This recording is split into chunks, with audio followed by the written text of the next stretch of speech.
Every entrepreneur talks about the climb, but what happens when the mountains collapse underneath you? When you're staring at the bank account statements in red, staff meetings turning into exit interviews, and the passion that once fueled you now feels like a weight around your neck?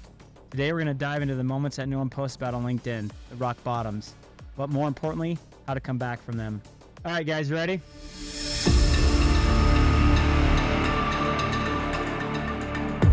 What's up, everybody? Welcome back to episode 32 of Never in Reversed. I'm your host, Jeremy Axel, co-host, the man, Douglas Cox. Going on 50, Douglas. Guys. You just had a birthday. You browbeat me on my birthday last episode. We don't need to go there again. 44 for the record. Social Security app is in. Can you? AARP, here I come. Discounts galore, baby. Doug just got a raise. Senior menu now. Doug just got a raise. He doesn't have to make any more money, but those discounts are flocking in. That's right. That's right. You're a step closer to retirement, bud. 4 kids, man. Gosh, no. I'm gonna probably be working till the day I die. But welcome to it.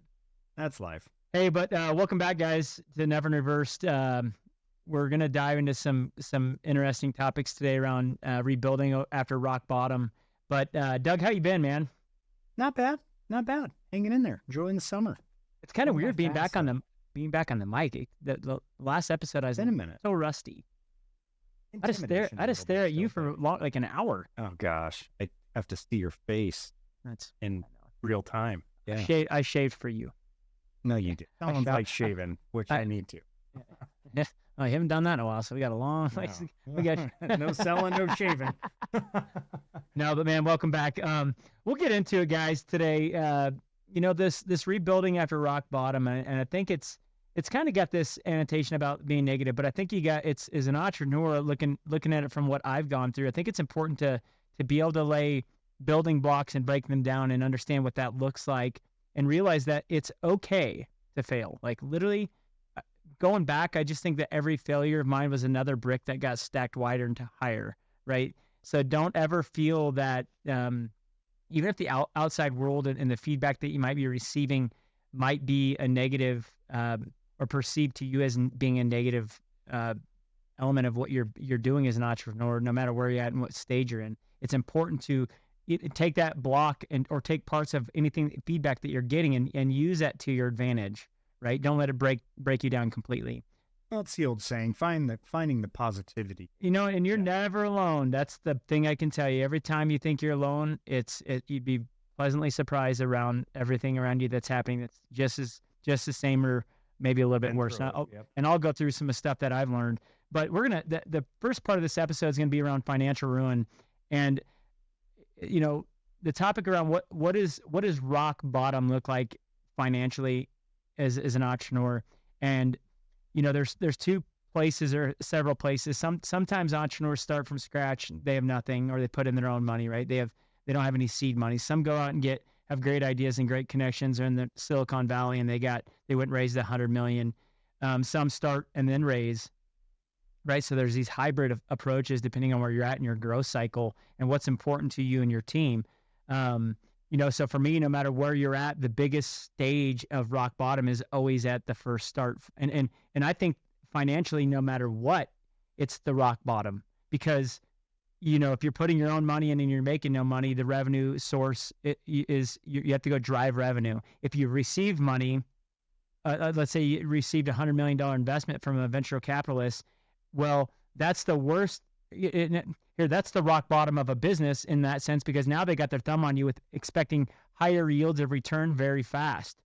So you might receive that as we have money, but the expectations also carry a big weight.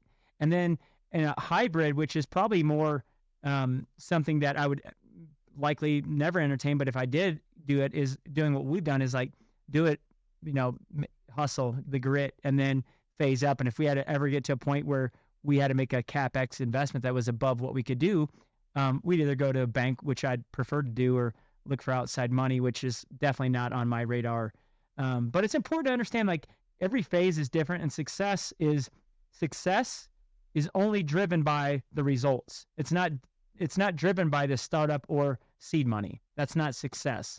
And I think a lot of entrepreneurs get they get this visual perspective of success around raising money. They get this seed money and they think now they've made it.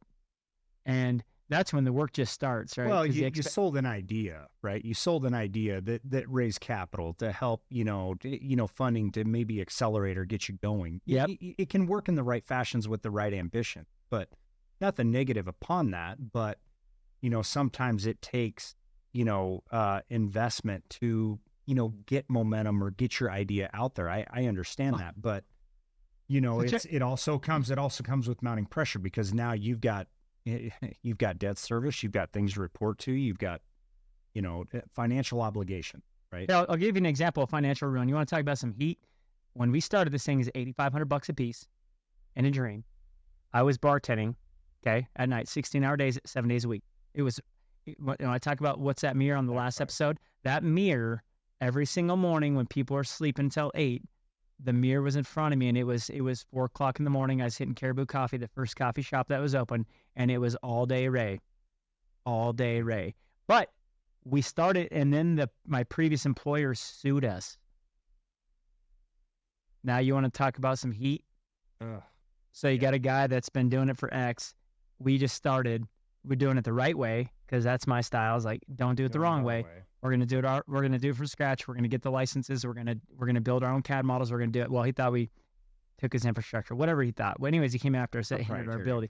Yeah, which I would never do. I mean, like, man, I don't need it. We can do this. Well, and any smart person's gonna know I'm not gonna take trade secrets, right? I mean, come on. Uh-huh. Yeah, I mean, so, but that financial groundwork, like, just think about the financial ruin always starts at the beginning, right? No matter where you're at in this business concept, you could have $100 million, not know what to do with it, not a clear plan, and you're burning like jet fuel in the wrong ways. That's financial ruin. Even though you have a lot of money, it's still ruin.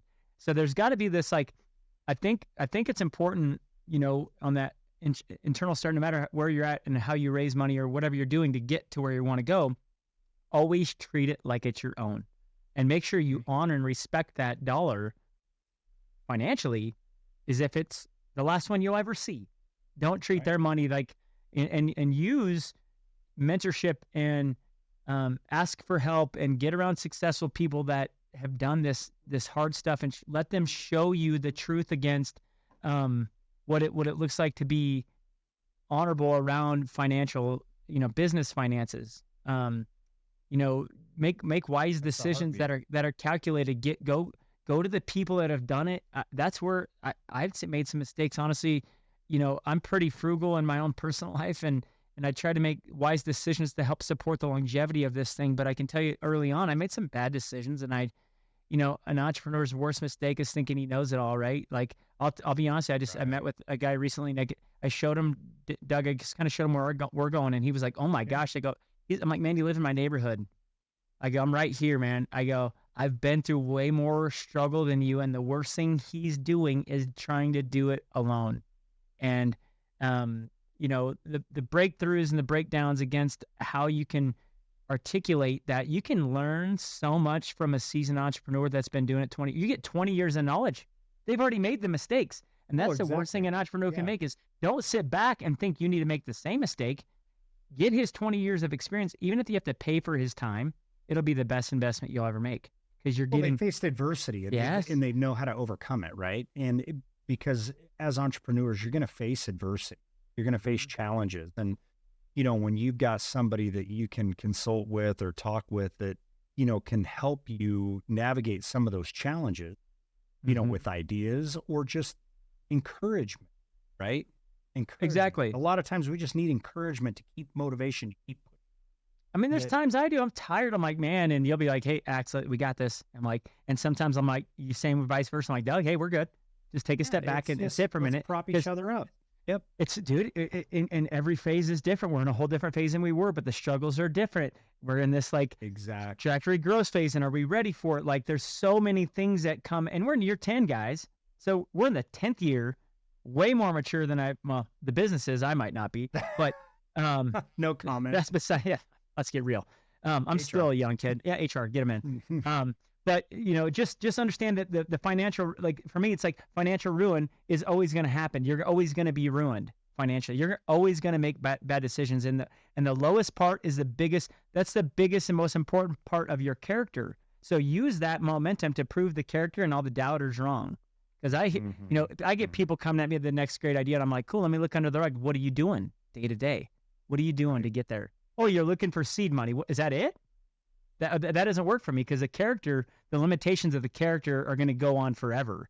You give them money, they're going to, that character didn't change. So make sure, as you guys look at failure and just build your character and that grit and that scar tissue around the nose and all of that. And, the business failure side of things. And I believe that it's so important to fail to lead, because the moment, the greatest leaders of mine are the people that have done what they want me to do and have been through it, and they can show me the way. The worst leaders are the ones that have never failed trying to do what I'm doing or what they're asking me to do. And then they put their thumb on you, trying to expect you to do something they're not willing to do or have done. So there's go do the grit, the trenches. Build it from the ground up. I mean, I'll be honest, in this, there's no one that, I'm not perfect, but there's no one in this organization that can walk every angle that I can, because I did it from the ground up. Now I'm trying to teach people and delegate and trying to stay out of a lot of that, but I know it, right? I've been in the trenches in almost every part of this. Experience it.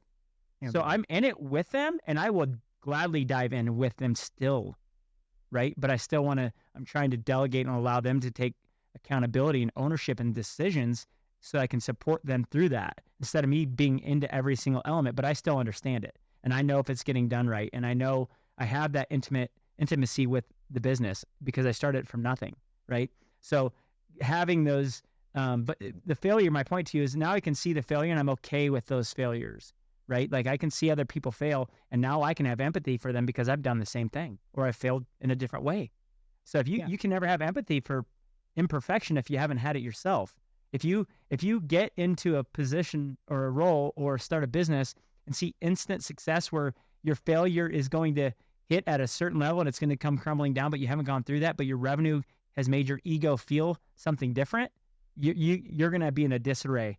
I mean, you're going to be scrambled eggs, not knowing what to do. You're going to be shocked. You know what I mean?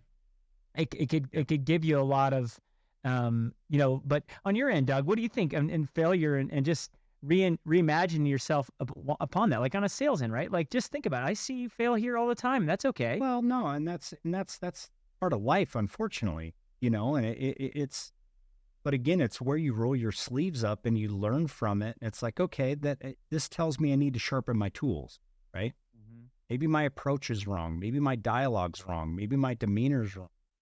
Maybe my product is wrong, but it's recognizing, okay, why did I fail? Why did I have these struggles? And how am I going to learn and overcome this adversity? Right.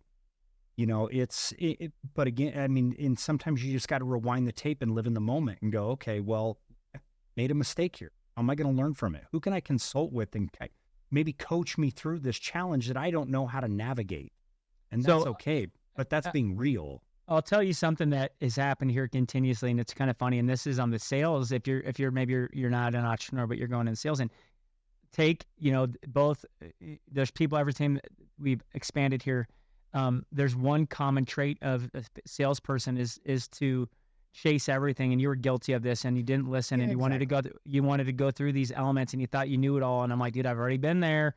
Trust me. And you just keep doing it. I'm watching you spin your wheels, and I've already done the spinning the wheels. And then you look back, and now you're doing exactly what I asked you to do, because I knew. Because you've been through the experience, and where I felt like this mounting pressure of I've got to produce, I've got to generate revenue, I've got to generate profit, and I was going at it in the wrong fashion. And you're like, quit chasing squirrels. Just sit back, take care of the customer, build a relationship with the customer, build trust, build value, take time with that.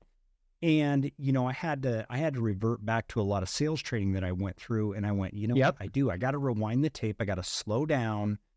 People haven't heard of us. I got to share some information. I got to build trust, right? As salespeople, you have to build trust, because our competitors that are out there, they've built trust. That's why they're buying from them. Yeah. You got to ask these pre-qualifying questions. Where are their pain points, right? You find those pain points and you solve them. And that's what I had to revert back to. But I had to take it in the fashion of what customers align well with us. I can't be everything to everybody. There's those customers that align well with us, and I needed to live within that and in those guardrails and in those moments, because if you get an inch deep and a mile wide, you're not going to have any traction. And that's what it comes down to. So I think from an entrepreneur standpoint, or someone that's either seeking a different career, whatever you're going through at this stage, just understand that the everything around you is happening and will continually happen. And to get to where you want to go, seek or understand and be a great listener and understand that, this, for an example for Doug, is if he would have listened to me, the elevation, and this isn't good or bad. No, but just the importance of it, right? Like, no, it's yeah. Now you're doing exactly now you're doing it with exactly what I told you to do from day one. And if that roadmap, because you'd been through it, been through it prior to, myself coming on board, that you went, look, this is what you're going to be faced with. This is what's going to come through the door, and not everybody's the right fit. Exactly. Don't be afraid to say no. Best answer you can give. And sometimes I think because I treat this like my own business.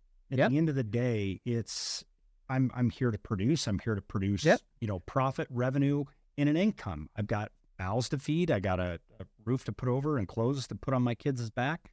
I treat this as my business. Well, it's like, what customers align with us and how we can support them in a better fashion, right? I can't, going back to, sometimes we get so hungry to make a sale, to generate revenue, to generate profit, but it comes with headache in the wrong fashions. And it's 100%. It's a disservice maybe to that customer. It's a disservice to us. Whereas it would have been easier to say, you know what, Mr. Mrs. Customer, we're not the right fit for you. And that's okay. And that's let's get back in alignment with what is the right fit. So what you can do, and just think about this as an entrepreneur, or wherever you're heading in your career, like if you fail to ignore the truth, it will collapse you. So if we don't pivot and we don't pay attention to like a customer avatar, all of a sudden you're going to be servicing a bunch of people that are not in your perfection. You can service them, but it's not. And then all of a sudden you got 20 of those. And then guess what? Guess who walks the door? 20 that are right in your alignment, exactly where we fit. And then you can't take care of them. So you're disconnected over here. You're going to collapse because the truth of what you truly need to be doing is here and you can't support it. So the failure to recognize the truth by chasing revenue. I think there's good money and there's bad money. Okay. Exactly. No matter what, I'm talking, you could have $1 million of bad profit and $100,000 of good profit. $1 million of bad and $100,000 of great. I'll take the $100,000 of great all day long to wait to get the $1 million of great instead of kicking and where's that going to project and get you that'll align well with your core competency? And because what I can do is when I'm in the $100,000 of greatness, I can take my team to greatness. If I sit there and chase the $1 million of garbage and I get it, the team gets the $1 million of follow-up trash that comes with it. Yeah. And everything that's disconnected and everything how to support it and all the downhill functions, vendor relations, how to support it, the knowledge basis, engineering basis, all the things that we're not great at now go downhill. And now we got people down here chasing things that we're not great at.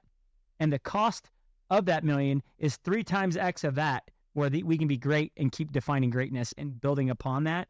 I'll wait, right? So always know that, chasing money in the financial ruin and all the entrepreneurs, they just want you hear it, all this, they want revenue. You can sense it in their blood. You can hear the kill. They seek to kill and they want to transition and all that, but they're not focused on why they're great and what they're not great at, and get really, really like laser focused on the greatness so that you don't collapse under the pressure, because the moment that you chase and you secure this and greatness walks through, you will collapse, because you have to focus on this where you're great, and this person that's already given you a deposit is going to be the pressure, and they're going to start sensing these fragmented disconnections internally. We've gone through that. I seek that. I look at every single thing that we do and making sure that we refine to get greatness, right? So that's hard to understand. But my point to you is that, make sure you know where you're going and stay on that roadmap as an entrepreneur or a salesperson or wherever you're advancing in your career, and get really, really good at that. Laser focused, I always use the analogy, you get a magnifying glass and you put it under the sun, you start things on fire. If you cast the sun all over the universe, everyone's staying warm, but that's it. You're never going to be hot. You're just going to always be lukewarm. You're never centered. Yeah. You're always going to be everywhere to everyone, and you're shining on everyone, but you're never specifically great at something. So we're going through that right now, just with a team transition, trying to get our processes great, and that's okay. More honed in, more centralized. And it starts with me, because I'm not great at. I'm like, man, I cast things across the dock, and I'm sure the team goes up. Here's another bomb, right? So that's on me, and I'm going to take. And I know what happens on the back end, so I can't ask them to be perfect yet. But and what does it take away from, right? Is it meaningful, or is it going to take away from a path and trajectory that's meaningful? And I mean, that's where it's staying on those rails of where you want your business to grow and elevate. The moment you derail, yep, or you are taking a detour, the shortest distance between 2 points is what? A straight line, right? Mm-hmm. So stay in that straight line. I know it's easy to say. It's easy to say, but as an entrepreneur, and when you're starting a business and starting an organization, you're so hungry to generate revenue to keep the heartbeat going, which I understand that. But then again, when you get to these points of where you see these next steps and runs in your business, yep, where do your products and your services align with what's going to get you there? Can you service it? Like, think about this. Like, the entrepreneur goes out, he gets a big deal, and then guess what? The focus, now let's say they got an injection of cash and knock down a big deal. A lot of times these guys will get scatterbrained and they start doing this 10-year projection against stuff when they're still in the first year, and they're acting like they're in year 10 and trying to build systems that aren't required yet, when the revenue system needs to get generated. Now that they should be focused on, now how to get the second, how do I get the third, how do I get the fourth? We'll keep, and then when the systems get broken. So I think the mental reform shift is like, for me, is like, go find, if you're an entrepreneur and you've proven to a mentor that you're worthy of their time and investment of, and you can afford them, don't go to them seeking advice for free. That's not the right person. Go there with, you're ready to invest in yourself, just like a 401k, to get the greatness that they already have achieved. But come to them with some substance. Don't come to them with a great idea. Like, come to them with execution. Execute. Show them that you got what it takes to get up in the morning when no one else is looking in that mirror. That mirror sees you beautifully eye to eye. You're not shying away from yourself, looking away. You're committed. Because you feel shameful for your tasks and what you're doing during the day and all the things, right? Like, execute. But know that as you transition to things, you'll start finding your systems are broken, and you're gonna have to slow down and pivot. And scaling might not be that, you might not be in the phase of scaling because your systems are broken and you don't have the team. So, and the mental shift of that is, you go from this level of excitement, ready to go, and then you start doing it, and you're like, oh my gosh, this is hard, little success, little failure, slow, stagnant, and then it starts going like this, and then you hit these plateaus where you're like, man, our systems are broken, our customer support isn't shining, I'm scattered on the back end chasing this around to make it look great. That's when it's time to just start realizing either you got to get someone in there, or you got to slow down. Gaps. We have gaps. Yeah, you have gaps. We have gaps. Yep, you got to bridge the gaps, and I think we're on this trajectory to bridge the gaps down the road pretty far. We think, but again, I'm still learning, and that's the thing. I think being light on your toes and not being afraid to adjust. Go from QuickBooks to an ERP. With right, exactly. Where systems. I mean that. Making those changes are a challenge, and a lot of people don't want to face them, but they're lovely. The moment when you get over that hump and you go, oh gosh, wow, you just feel, gosh, that was a tough road to hoe back there, but we did it. We paved it. We got it. Okay, now here we go. Now this portion of things is operating and running smoother. Yes. So now these other elements that are brought into it, they flow in more seamlessly. Right. Yeah. So, I mean, what do I tell our team? What do I tell our team here, Doug? What do I say to our team that is important every time? What can we do? Oh gosh, there's what can we do? What can we do that we can do hard things? We can, and to have some buy-in and think. If you've got an idea, or you see something, a broken spoke in the wheel, raise your voice. Because you're telling the people that are on the front lines. There's always the general on the hill, right? And the general on the hill that's leading everybody from afar isn't always great. But when you have trust in people that are on the front lines that can report back or say, hey, we've got a, again, a broken spoke in the wheel here. I think if we do this, we make this adjustment, this is going to make this more seamlessly, flow easier. You give us, the ability to raise our voice and come to the table with ideas. Yeah, don't complain. No, let's fix it.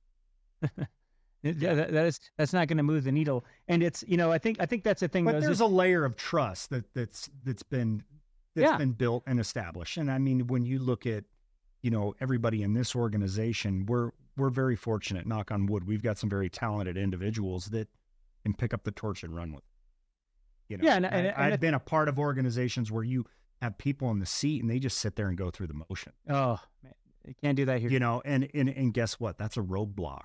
Yep. Right? If you recognize that in your organization, challenge that person. 100%. If they're not willing to step up and take the challenge, maybe they're not the right person in the seat that's going to help elevate you or elevate your systems or elevate your. I just went through that. For a change. I just went through that on a process that I can tell is holding us back, and I'm with that person. I'm asking them what they feel that is this 2025's level of success to you today with the tech stack that's out there.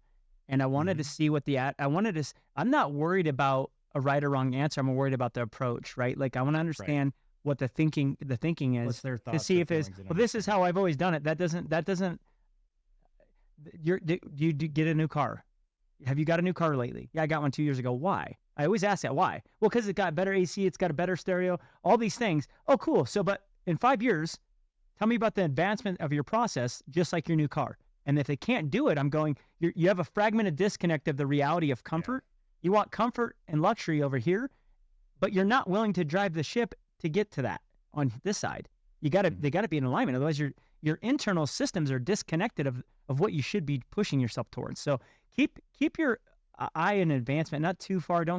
I've made mistakes. Yeah, don't look too far in advance, too far ahead. I mean, you want to live in the moment still, but yet still looking to seek and see where your next improvements, enhancement, for the better part of your organization, customers, service, whatever it may be.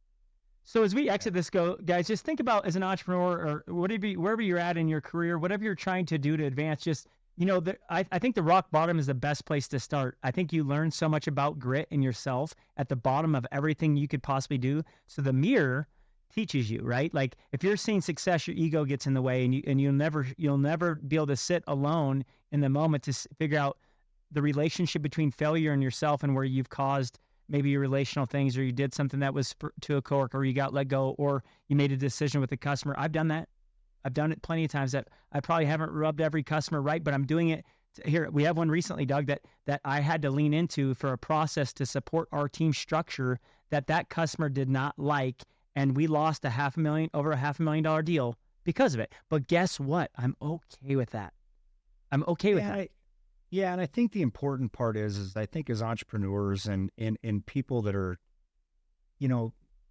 looking for success, put your pride aside.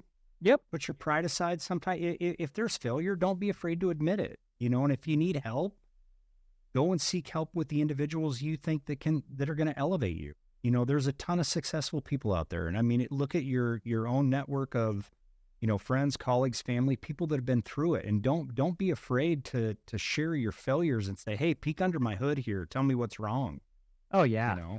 And just, be fast and agile, pivot, no red tape, realize that the grit, you can't replace what's in someone's heart. There's companies like Airbnb. Started something.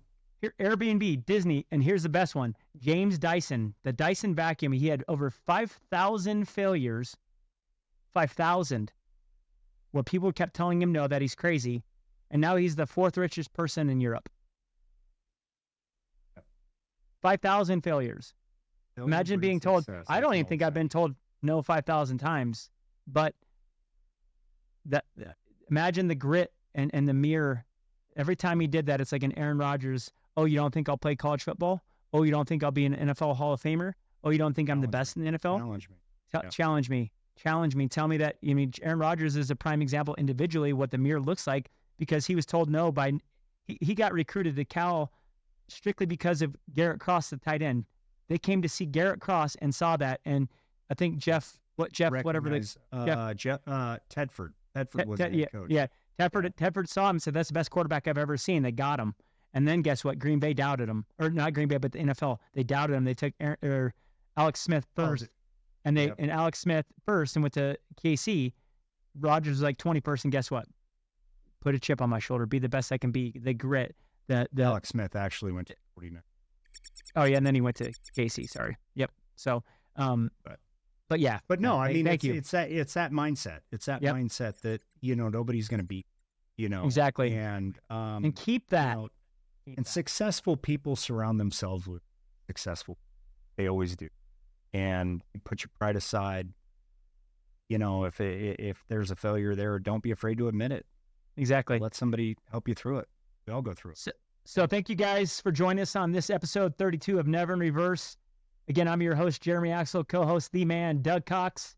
Like, join, subscribe on YouTube, Facebook, Spotify, all the above, guys. Please PM us, send us a private message, you guys. Any message, if you're struggling for something, we'd love to give you guys feedback and some advice. Any mentorship that we can provide you guys. We may not have everything, but maybe there's some nuggets, some takeaways that you might find that are of value. And that's what we're here for. Yeah. Until next time, guys, episode 33 coming up. We appreciate you guys joining us, and any likes, subscribe, comments would be well liked. So have a great day. Take care. Thank you. Thank you.